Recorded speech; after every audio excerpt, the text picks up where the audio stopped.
오늘 말씀은 요한계시록 3장 7절부터 13절 말씀을 통해서 내가 가진 것을 굳게 잡으라, 이 제목 가지고 함께 말씀을 나누겠습니다.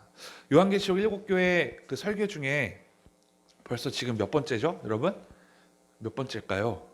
네, 6번째입니다. 6번째이고 다음 주면 요한계시록 7교회 설교가 마무리가 됩니다. 오늘은 빌라델피아 교회인데 오늘 말씀 또한 빌라델피아 교회를 통해서 예수님께서 주시는 메시지는 오늘날 우리와 우리 또 교회, 또 모든 교회와 모든 성도들에게 주시는 생명의 말씀임을 여러분 믿으시기 바랍니다. 이 말씀이 빌라델피아 교회를 향해서 예수님께서 말씀하셨지만 이것은 반드시 나에게 하시는 말씀, 그리고 우리 드림교회를 향해 하시는 말씀임을 믿고 우리가 이 말씀에서 나오는 예수님의 권면과 책망과 또 약속과 칭찬, 이런 내용들이 모두가 다 우리에게 적용되어야 될 줄 믿습니다. 빌라델피아 교회를 알아보기 위해서 빌라델피아라는 지역이 어떠한 지역이 있는지를 먼저 알아보려고 합니다. 이곳은 지난 시간에 나눴던 지난 시간에 4대 교회에 대해서 나눴잖아요. 4대 지역에서 동남쪽으로 약 40km 정도 떨어진 위치에 있다고 합니다. 그래서 여러분 보시는 PPT 6번에 해당하는 곳이 바로 빌라델피아 지역인데, 이 지역의 특징은 교통의 요지로서 경제력이 부유한 상업도시였습니다. 이 빌라델피아는 화산 폭발이 이제 자주 일어났었기 때문에 그 화산재가 막 날렸겠죠. 그런데 그 화산재가 오히려 땅을 비옥하게 만들어서 포도 농사가 매우 잘 되었습니다. 그래서 이 지역은 포도가 굉장히 유명하다 보니까 자연스럽게 포도주 산업으로 유명해졌습니다. 그래서 이 도시 사람들은 어떤 것을 숭상했냐면 주신을 숭상했어요. 주신. 그리고 또 특징을 알아보면 빌라델피아 지역은 AD 17년에 큰 지진이 일어나서 도시 전체가 대부분 파괴되었던 적도 있습니다. 이 지역에 세워진 빌라델피아 교회는 크고 웅장한 교회는 아니었습니다. 하지만 예수님께 칭찬받는 교회였어요. 칭찬받는 교회. 그래서 빌라델피아 교회의 특징 중에 하나는 서머나 교회처럼 책망의 내용이 없다는 것입니다. 빌라델피아 교회를 향해서 예수님이 주신 메시지를 우리 함께 자세히 살펴보겠습니다. 먼저 7절 말씀에 보면 이 편지의 발신자가 나오는데 우리 크게 한번 읽어보겠습니다. 7절 시작. 빌라델피아 교회의 사자에게 편지하라. 거룩하고 진실하사 다윗의 열쇠를 가지신 이 곧 열면 닫을 사람이 없고 닫으면 열 사람이 없는 그가 이르시되. 아멘. 이 7절 말씀에서 발신자에 해당하는 말씀은 어디입니까? 거룩하고 진실하사 다윗의 열쇠를 가지신 이 곧 열면 닫을 사람이 없고 닫으면 열 사람이 없는 그가 이르시되. 그가 이르시되 라고 했죠. 그러니까 이것이 바로 발신자를 말하는 것인데 누굽니까? 예수님이십니다. 이 말씀에서 먼저 예수님은 스스로를 표현하기를 거룩하고 진실하시니라고 계시하십니다. 거룩하고 진실하시다는 것은 하나님의 아들 예수 그리스도의 성품을 나타낸 말씀입니다. 그렇죠? 하나님의 아들이신 예수님은 어떤 성품을 가지고 계세요? 거룩하고 진실하신 분이시라는 거예요. 또 신성을 나타낸 말씀입니다. 그리고 7절 말씀에 보면 다윗의 열쇠를 가지시니 라고 계시를 하셨어요. 이 다윗의 열쇠를 가지시니라는 말씀은 구약성경 이사야 22장 22절에 나오는 말씀을 인용한 것인데 우리 한번 읽어볼까요? 이사야 22장 22절 앞에 시작. 내가 또 다윗의 집의 열쇠를 그의 어깨에 두리니 그가 열면 닫을 자가 없겠고 닫으면 열 자가 없으리라. 아멘. 이사야 22장 이 말씀의 때는 히스기야 왕이라는 사람이 그 나라를 통치했었는데 엘리야김이라는 사람을 통해서만 이 왕을 만날 수가 있었어요. 다른 사람이 이 히스기야 왕을 만나려면 엘리야김을 통해서 만날 수 있었습니다. 이것이 바로 다윗의 열쇠라는 뜻인데요. 예수님께서 이 말씀을 하신 이유는 예수님만이 하나님께 나아가는 구원의 유일한 열쇠라는 것을 전하시기 위함이었어요. 예수님을 통해서만이 하나님의 구원의 길로 나아갈 수 있다는 거예요. 그 열쇠를 가지시는 이가 누구예요? 예수님. 그러니까 그 문에 들어가려면 누구를 통해서 들어갈 수 있는 거예요? 예수님을 통해서 들어갈 수 있다는 것이죠. 예수님께서 장차 다윗의 후손으로 메시아로서 세상을 통치하실 권세를 가지신 분으로서 우리를 어떤 길로 인도하시냐? 구원의 길로 인도하시는 유일한 길이시라는 것을 표현하기 위해 이 말씀을 인용한 것입니다. 그래서 예수님은 이 열쇠를 통해 문을 열고 닫는 권세를 가지신 분이라고 소개됩니다. 예수님은 구원의 문도 여시고 또 교회의 문도 여시고 역사의 문도 여시며 천국의 문도 여시는 분이십니다. 여러분 믿으십니까? 아멘. 모든 것의 주관자시라는 거예요. 반대로 예수님은 구원의 문도 닫으실 수 있고 교회의 문도 닫으실 수 있고 역사의 문도 닫으실 수 있고 천국의 문도 닫으실 수 있는 분이에요. 우리 삶에 적용해 보면 내 삶을 통해 문을 열게 하시는 분도 또 닫게 하시는 분도 바로 예수 그리스도라는 사실입니다. 그렇기 때문에 내가 원하는 일이 안 된다고 해서 때로는 내가 원하지 않는 길로 간다고 해서 좌절하거나 불평하는 것에서 벗어나야 된다는 것입니다. 내가 원하는 것대로 되지 않는다고 해서 그것은 실패가 아닌 것입니다. 여러분 그건 실패가 아닌 거예요. 왜냐하면 그 문을 열리게 하시는 분도 예수님이시고 닫히게 하시는 분도 누구예요? 예수님이시기 때문입니다. 예수님께서 나에게 문을 열리게 하시는 이유가 있는 것이고 또 반대로 닫히게 하시는 이유가 분명히 있는 것입니다. 내가 원하는 길이 예수님의 눈으로는 절대 가지 말아야 할 길일 수 있고 또 내가 원하지 않는 길이 예수님의 눈으로는 꼭 가야 할 길일 수도 있는 것입니다. 내가 원하는 것이 내 삶에서 이루어지지 않는다고 해서 여러분 내 눈으로 바라보지 마시고 예수님의 눈으로 바라보십시오. 왜 예수님이 그것을 허락하지 않으실까요? 그것은 예수님이 인정하지 않으시거나 원하지 않는 길일 수 있다는 거예요. 반대로 내가 원하지 않는 것인데 왜 이것을 하게 만드셨을까요? 그것은 바로 예수님이 원하시거나 예수님이 인정하시는 길이시기 때문입니다. 여러분 저는요 목사가 됐는데 목사가 되는 것에 굉장히 불만을 많이 가진 사람이었어요. 신학교에 가는 것 자체가 저에게 너무나 큰 고난이었습니다. 정말 가기 싫어가지고 어떻게 해서든지 안 가려고 했지만 결국에는 하나님이 이 길로 인도하셔서 지금 목회자의 길을 걷게 하셨습니다. 내가 원하지 않는 길을 하나님이 걷게 하셨는데 지금은 그 무엇보다 감사하고 너무나 행복한 목회 생활을 하고 있습니다. 힘들 때도 있고 어려운 때도 있고 고민되고 좌절하고 쓰러질 때도 있지만 하나님이 저에게 이 길을 걷게 하신 것에 대해서 절대로 후회하지 않고 날마다 감사하고 있습니다. 여러분의 삶 속에서 여러분의 뜻대로 이루어지지 않는 것은 분명한 이유가 있는 것입니다.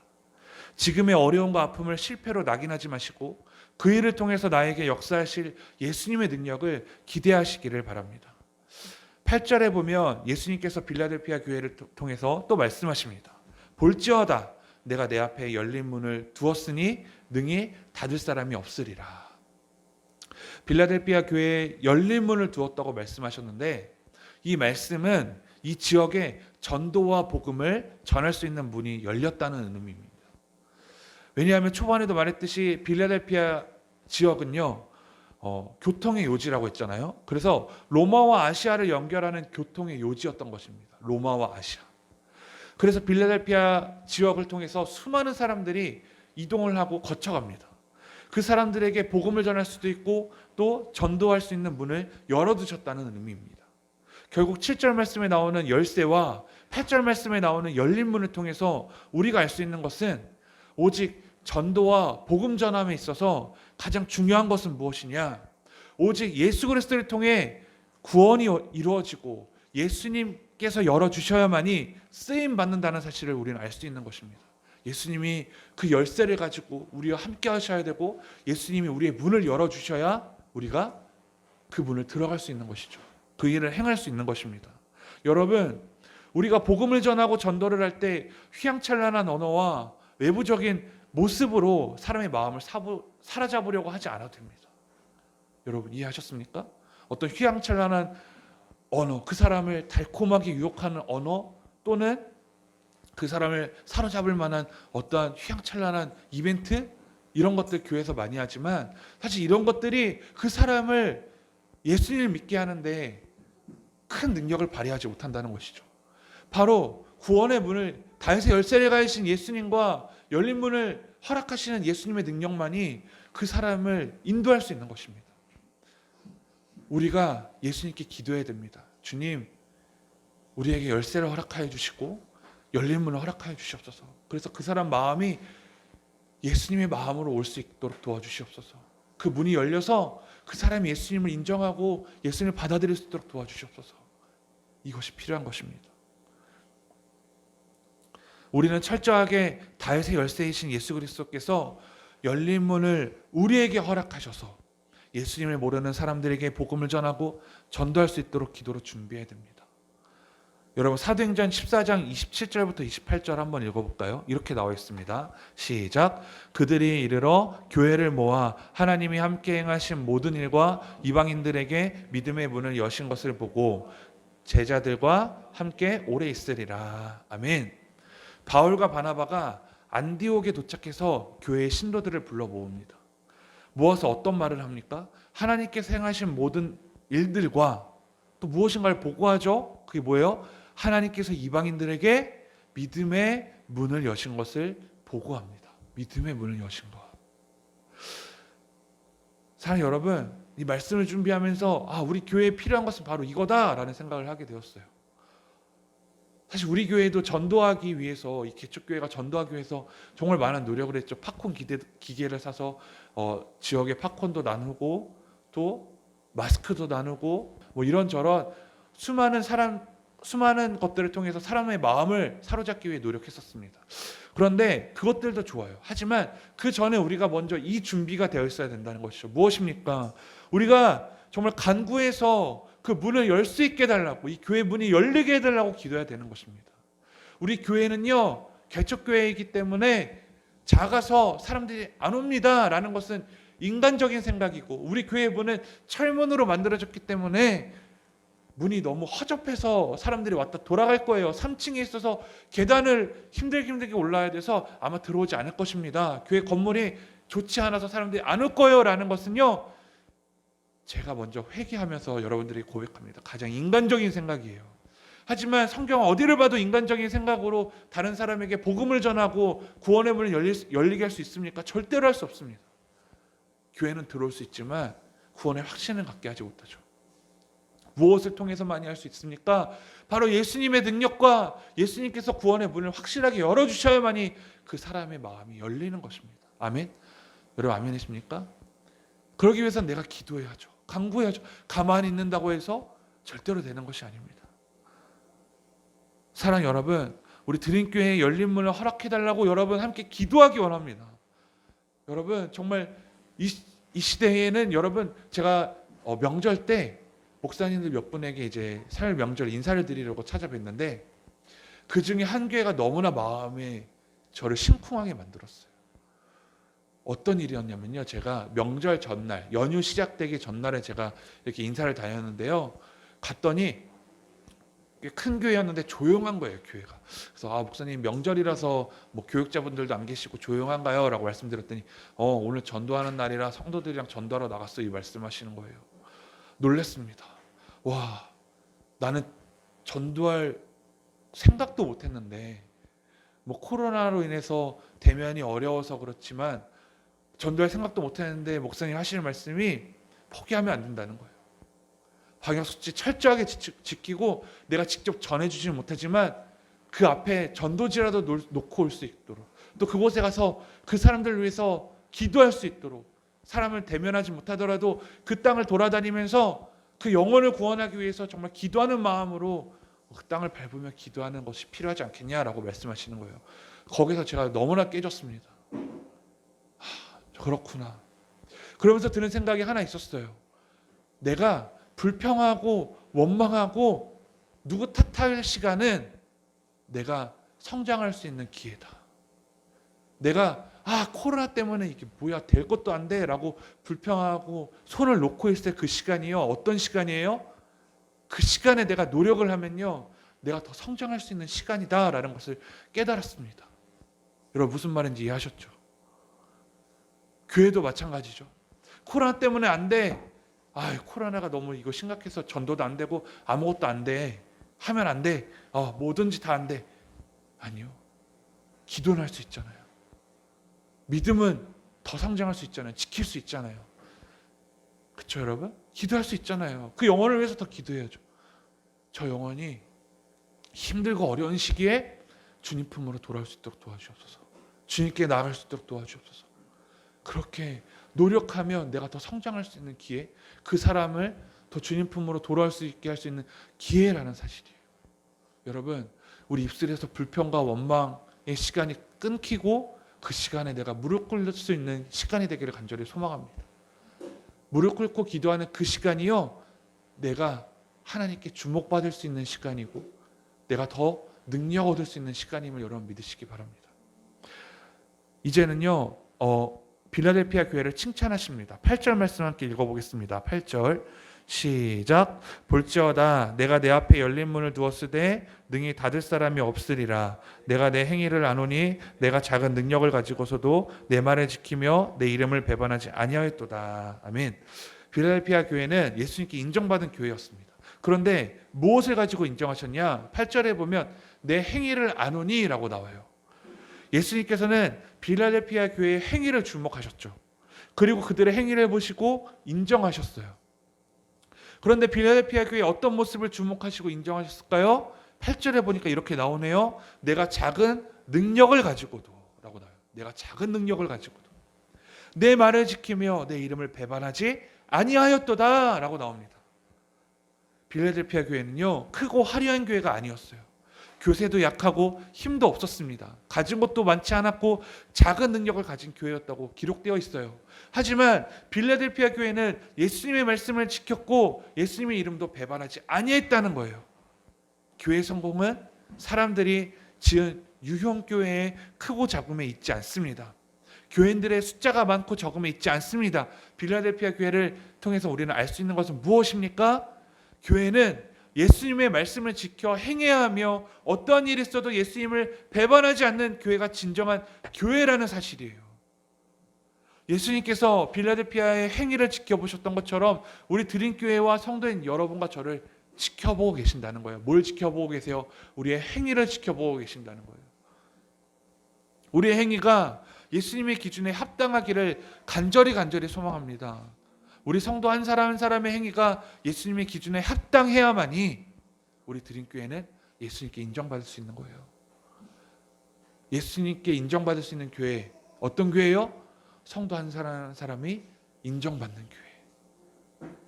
목사가 잘나고 어떤 훌륭한 사람이 있어서 유명세를 떨쳐야 예수님께 인정받는 교회가 아니라요, 작은 성도 한 사람 한 사람의 행위가 인정받는 교회가 예수님께 인정받는 교회라는 거예요. 여러분 믿으십니까? 제가 이 7교회 설교를 준비하면서 반복적으로 공통된 점은요, 예수님은 크고 작음이 필요 없다는 거예요. 한 사람 한 사람이 예수님께 집중하며 인정받는 것이 중요하더라고요. 그 교회가 바로 큰 교회이며 예수님께서 사용하시는 교회였어요. 그래서 여러분, 나 한 사람쯤이야가 아니라 나의 작은 모습일지라도 예수님께 인정받으려는 우리의 신앙이 되어야 합니다. 우리 드림교회가 여러분 정말 인정받기 원하십니까? 네? 이렇게 고개만 하신다는 거 인정하신다는 거죠. 아멘 하셔도 돼요. 마스크 꼈기 때문에 아멘 하셔도 돼요. 인정받기 원하십니까? 저는 정말 우리 교회가 인정받기 원해요. 사람에게가 아니라요, 예수님께요. 정말 너무 마음이 아픈 것은요, 교회가 안 좋은 쪽으로 주목받고 있다는 사실이잖아요. 뉴스를 봐도 어떤 리플을 봐도 교회에 대한 칭찬과 존경의 의미는 아무도 없습니다. 너무 마음이 아파요. 왜 그럴까요? 예수님께 인정받지 않기 때문이죠. 예수님께 인정받기 원해요. 그래서 우리 드림교회가 어떻게 보면 작은 능력을 가진 교회일지 모르겠지만 예수님께서 우리의 행위를 주목하셔서 우리가 주님께 인정받기 원합니다. 그러기 위해서는 누구의 행위가 인정받아야 돼요? 우리 성도 한 사람 한 사람의 행위가 인정받아야 된다는 사실입니다. 빌라델피아 교회를 통해 한 가지 더 알 수 있는 사실은요, 하나님은 능력이 많은 자를 사용하시는 것보다 능력이 부족한 자이지만 철저하게 순종하는 자를 사용하신다는 거예요. 고린도전서 1장 26절부터 29절 한번 읽어볼까요? 자, 자, 고린도전서 1장 26절부터 29절 다 함께 읽겠습니다. 시작. 형제들아 너희를 부르심을 보라. 육체를 따라 지혜로운 자가 많지 아니하며 능한 자가 많지 아니하며 문벌 좋은 자가 많지 아니하도다. 그러나 하나님께서 세상의 미련한 것들을 택하사 지혜 있는 자들을 부끄럽게 하시고 세상의 약한 자들을 택하사 강한 것들을 부끄럽게 하시며 하나님께서 세상의 천한 것들과 멸시받는 것들과 없는 것들을 택하사 있는 것들을 폐하려 하시나니 이는 아무 육체도 하나님 앞에서 자랑하지 못하게 하려 하심이라. 아멘. 여러분, 제가 매번 이 7교회 설교를 준비하면서 약간 전기가 찌릿하면서 깨달음이 있을 때가 있거든요. 26절 말씀이었어요. 26절 말씀에 한번 볼까요? 형제들아 너희 부르심을 보라. 너희를 부르심을 보라. 보세요. 육체를 따라 지혜로운 자가 많지 아니하며 능한 자가 많지 아니하며 문벌 가문이에요. 가문 좋은 자가 많지 아니하도다. 세상에 내세울 것이 없는 것밖에 없는 사람들이지만요. 27절에 보니까 뭐라고 나와요? 하나님께서 세상에 미련한 것들을 택하사. 미련한 것들은요. 세상에 미련한 것들은 어떤 거예요? 세상을 따르지 않는 사람들이죠. 세상에 어떠한 것들을 따르면 내가 더 성장하고 뭐 그런 것들을 쫓으면 그것들이 죄지만 내가 더 잘 나갈 수 있는데 그런 것들을 다 포기하는 것들. 신앙을 위해서 포기한 사람들. 어떻게 보면 그렇게 볼 수 있겠죠.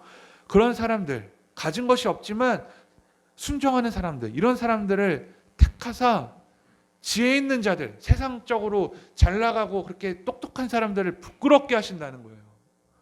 그리고 세상에 약한 사람들을 택하사 오히려 세상에서 부와 명예를 모든 것들을 강한 것들을 가진 사람들을 부끄럽게 하시려고 누구를 택하셨다는 거예요? 세상에 약한 사람들을 택하셨다는 거예요. 여러분, 이 말씀에 주목하기 원합니다. 저도요 가끔 그런 유혹이 있어요. 은우를 제 아들을 유치원에 데리러 가잖아요. 끝날 시간에. 그러면요 그 유치원에 주차된 차들을 보면 다 외제차예요. 그리고 한 아이가 이제 은우가 있어서 좀 말하기 그런데 집에 가면서 은우한테 이렇게 말하더라고요. 우리 차 바꿨다 이렇게 말하는 거예요. 굳이 말하지 않아도 되는데. 그래서 얼마나 좋은 차가 같아요. 속으로 얼마나 좋은 차 바꿨나 보자.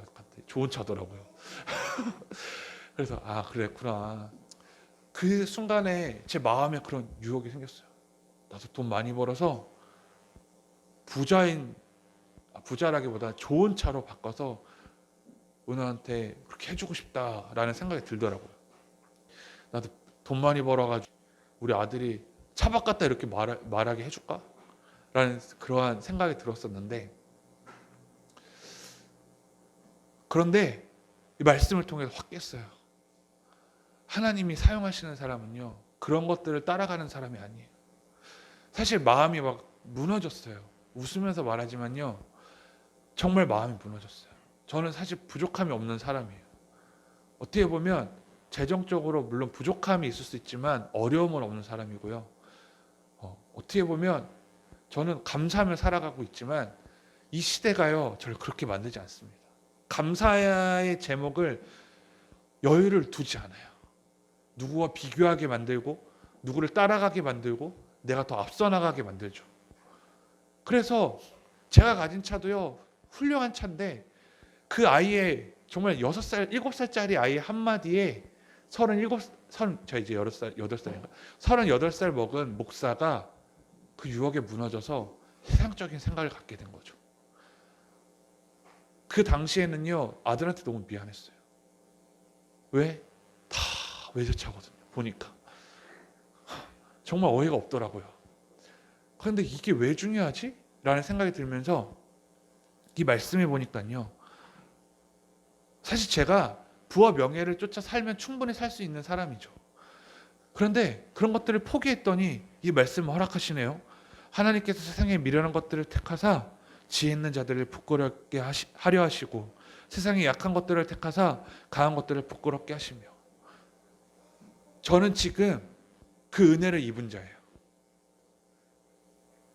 하나님의 일을 했더니 하나님이 저를 이렇게 감사하며 살게 하셨어요.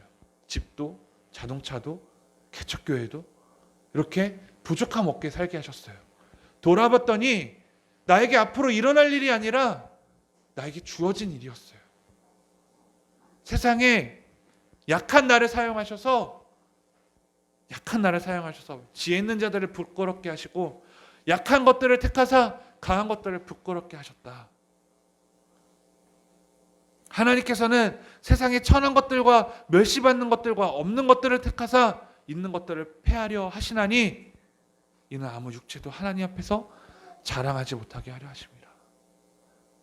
이 당시에 말씀을 읽었을 때는 주님, 이 말씀을 읽으니까 저에게 이 일이 일어나겠죠? 라는 소망이었지만요, 이 말씀을 거의 다 준비하며 막바지에 이르렀을 때는 깨어졌어요. 아니, 이건 너에게 지금 일어난 일이야. 너를 통해서 내가 그렇게 역사했어 라는 마음을 저에게 주셨어요. 너가 가진 것을 봐봐. 너가 가진 능력이 이렇게 없지만 너 하나님께서 이렇게 사랑하셨잖아. 집도 자동차도 이 교회도 하나님이 허락하셨잖아. 이 교회에서 예배드리는 사람도 하나님이 허락하셨잖아. 돌이켜보니까요, 여러분, 이 개척교회에 이렇게 모일 수 있는 은혜가 또 재정적으로 물론 풍요롭진 않지만 걱정하지 않아도 될 만큼 하나님이 채워주시는 은혜, 가족을 이루고 행복하게 살아갈 수 있는 은혜, 우리 성도들을 만날 수 있게 하신 은혜, 이 모든 것들이 하나님의 은혜였던 것입니다. 사랑하는 여러분, 내가 가진 능력이 없어서 하나님의 일을 하지 못하고 내가 가진 것이 없어서 하나님께 드려지지 못한다는 것은 하나님의 뜻과 맞지 않습니다. 하나님께서 나를 사용하시고 나를 택하시는 기준은요, 내가 하나님께 쓰임받을 준비, 순종의 자세가 되었나입니다. 예수님의 제자들을 보면 그들은 세상이 말하는 엘리트들이 아니었죠. 다윗도 이새의 아들 중에 막내였고 다윗보다 더 유능한 형들도 있었지만 하나님은 누구를 선택하십니까? 다윗을 선택하십니다. 내가 무엇을 가졌고 가지지 못했고 또 내가 어디에 속했고 속하지 않았고를 통해서 내가 하나님께 쓰임받느냐 받지 못하느냐가 결정되는 것이 아니라 내가 주님께 간절함을 가지고 나 자신을 내려놓은 채 순종할 준비가 되어 있느냐가 바로 예수님께 중요한 것입니다. 저는 그러한 면에서 이 개척교회에 여러분들이 나오시면서 함께 예배하고 섬기고 함께 이 교회를 세워나가는 일에 여러분 순종하시는 것에 대해서 얼마나 귀한지 모르겠습니다.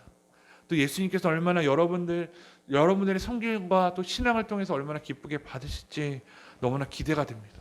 사도행전 1장 8절에 보면요, 오직 성령이 너희에게 임하시면 너희가 권능을 받고 라고 나옵니다. 내 능력으로 하는 것이 아닙니다. 성령님께 이 작은 능력을 사용해달라고 간구하시기 바랍니다. 우리가 이제는 교회 다니는 것에 더 나아가서 이제 쓰임받는 자가 되어야 되지 않겠습니까? 내가 정말 영향력 있는 자가 되어야 되지 않겠습니까? 이 교회의 빈자리에 예수님을 모르는 사람들이 채워줘야 되지 않겠습니까? 우리는 할 수 없지만 주님이 우리를 사용하시면 불가능이 없는 것입니다. 작은 능력을 가졌지만 말씀을 지키고 믿음을 버리지 않았던 빌라델피아 교회처럼 우리 드림교회도 그 은혜가 임하기를 간절히 소망합니다. 또 빌라델피아 교회가 칭찬받을 수 있었던 이유는요, 예수님의 이름을 배반하지 않았습니다. 빌라델피아 교회의 지도자들과 성도들은 당시 유대인들의 핍박과 압박에도 절대 굴하지 않고 예수님의 이름을 높였던 것이죠. 예수님은 우리가 예수님의 이름을 배반하지 않기를 원하십니다. 나의 삶 속에서 예수님의 이름은 어떠한 것과도 절대 바꿀 수 없는, 비교할 수도 없는 예수님이십니다. 내가 예수님을 믿으면서 마음이 예수님을 떠나지 않아야 예수님의 이름을 배반하지 않는 신앙을 가질 수 있는 것입니다. 마음속에 욕심이 가득해서 하나님을 의지하는 것보다 세상을 더 의지하고 육신의 일만 하면 하늘문이 열리지 않음을 기억하시기 바랍니다. 우리는 그래서 신앙생활을 하면서 말씀을 통해서나 기도를 통해서 하나님의 뜻을 찾았다면 결사각오를 해서라도 순종해야 됩니다. 다니엘은요, 적은 능력을 다 기울여서 하루에 몇 번 기도했어요? 3번씩 기도하다가 사자굴에 들어갔어요. 사자굴에 들어간 다음에 하나님께서 천사를 보내주셔서 사자의 입을 봉하고 그 가운데에서 건져주셨습니다. 우리의 적은 능력을 바라보지 말고 적은 능력을 사용하시는 주님의 능력을 바라보시기를 간절히 소망합니다. 자, 예수님께서 그럴 때 예수님께서는 11절에 말씀하신 것처럼 이 세상의 시험의 때에 우리를 지키실 것입니다. 자, 이제 예수님은요 빌라델피아 교회에 권면하시는데 11절 한번 읽어볼게요. 시작. 내가 속히 오리니 내가 가진 것을 굳게 잡아 아무도 내 면류관을 빼앗지 못하게 하리라. 아멘. 여기서 두 가지 권면을 하시는데 첫 번째는 내가 가진 것을 굳게 잡으라고 권면하셨습니다. 예수님께서 빌라델피아 교회를 향해서 내가 가진 것을 굳게 잡으라 라고 말씀하셨는데 빌라델피아 교회가 가진 것이 뭐였어요? 뭐였죠? 뭘 가졌길래 가진 것을 굳게 잡으라고 말씀하셨을까요? 적은 능력을 가졌지만 예수 그리스도의 말씀과 그 이름을 배반하지 않는 것이었죠. 이렇게 권면하시는 이유는요, 빌라델피아 교회에는 유대교 사상을 주장하는 사람들이 있었는데 그들의 신앙과 복음의 진리를 그들이 신앙과 복음의 진리를 위협했기 때문이에요.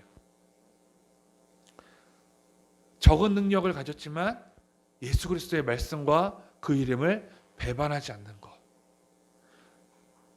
유대교 사상을 가진 자들이 유혹과 시험을 통해서 그들을 흔들었습니다.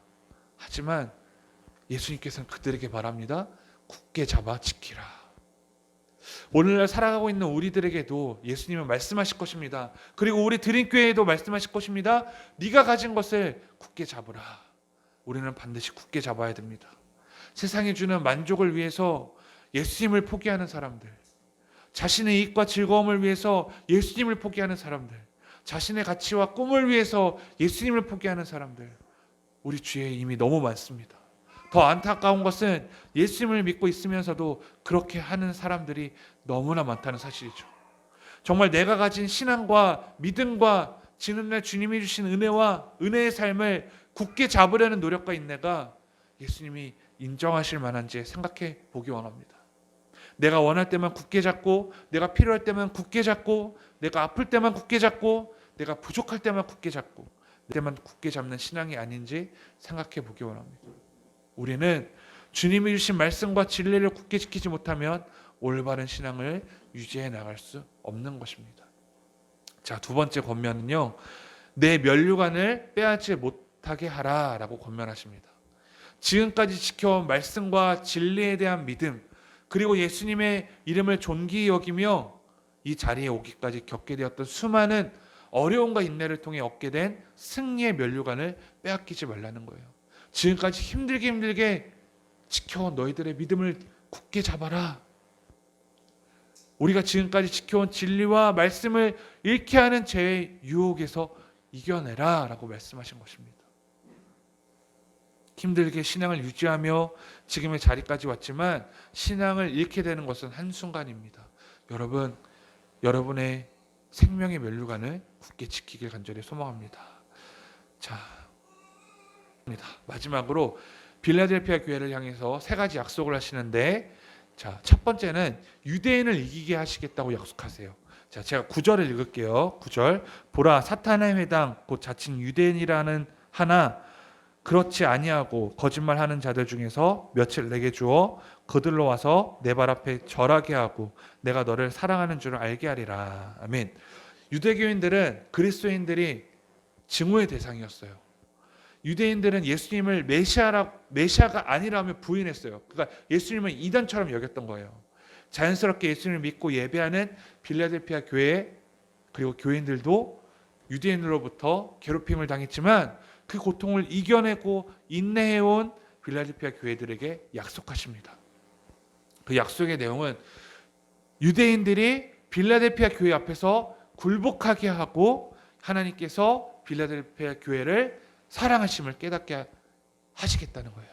여러분, 우리가 굳이 갚지 않아도요, 우리의 신앙을 통해서, 우리의 믿음을 통해서 하나님이 다 갚아주심을 믿으시기 바랍니다. 그리고 하나님이 나를 사랑하심을 온 세상 사람들이 알게 하신다는 것을 기대하시기 바랍니다. 두 번째 약속은 시험의 때를 면하게 하시겠다고 약속하셨어요. 10절인데 내가 나의 인내의 말씀을 지켰은즉 내가 또한 너를 지켜 시험의 때를 면하게 하리니 이는 장차 온 세상에 임하여 땅에 거하는 자들을 시험할 때라. 시험의 때는 예수님께서 재림하시기 직전에 임할 대환란의 때를 의미합니다. 이 시험의 때에 알곡과 쭉정이, 가라지와 곡식이 구별될 거예요. 그래서 말씀과 진리를 지켜온 성도에게는 하나님의 보호하심 아래 거하게 될 거라고 약속하시는 것입니다. 마지막 세 번째는 이기는 자는 하나님의 성전의 기둥이 되게 하시겠다고 약속하셨어요. 12절입니다. 이기는 자는 내 하나님 성전의 기둥이 되게 하리니 라고 나옵니다. 여기서 이기는 자는 누구냐면요, 예수 그리스도로 말미암아 죄와 사망의 권세를 이긴 성도들을 의미합니다. 이기는 자는 성전의 기둥이 되게 하시겠다고 말씀하셨는데, 기둥은요 건물의 가장 중요한 구조물이기 때문에 건물과 절대 떨어질 수가 없죠. 건물이 무너지면 기둥도 무너지죠. 기둥이 무너지면 건물도 무너집니다. 이기는 자에게 하나님의 성전의 기둥이 되게 하시겠다고 하신 약속은 하나님의 전에서 함께 할 것이라고 약속하신 거예요. 함께 하겠다. 여러분, 오늘 빌라델피아 교회를 통해서 함께 말씀을 나눴습니다. 빌라델피아 교회는요, 핍박과 가난 속에서도 끝까지 말씀과 진리를 붙잡는 교회였어요. 그 모든 것을 지켜보시고 열린 문의 축복과 시험의 때를 면하게 하시는 축복, 그리고 성전의 기둥이 되게 하시겠다는 축복을 약속하십니다. 우리에게도 이 말씀이 실제가 되어서 여러분의 삶 속에서 빌라델피아 교회의 모습과 또 우리 드림교회에서도 그 모습이 나타나기를 간절히 소망합니다. 우리 함께 기도하기 원합니다. 우리 함께 기도하겠습니다.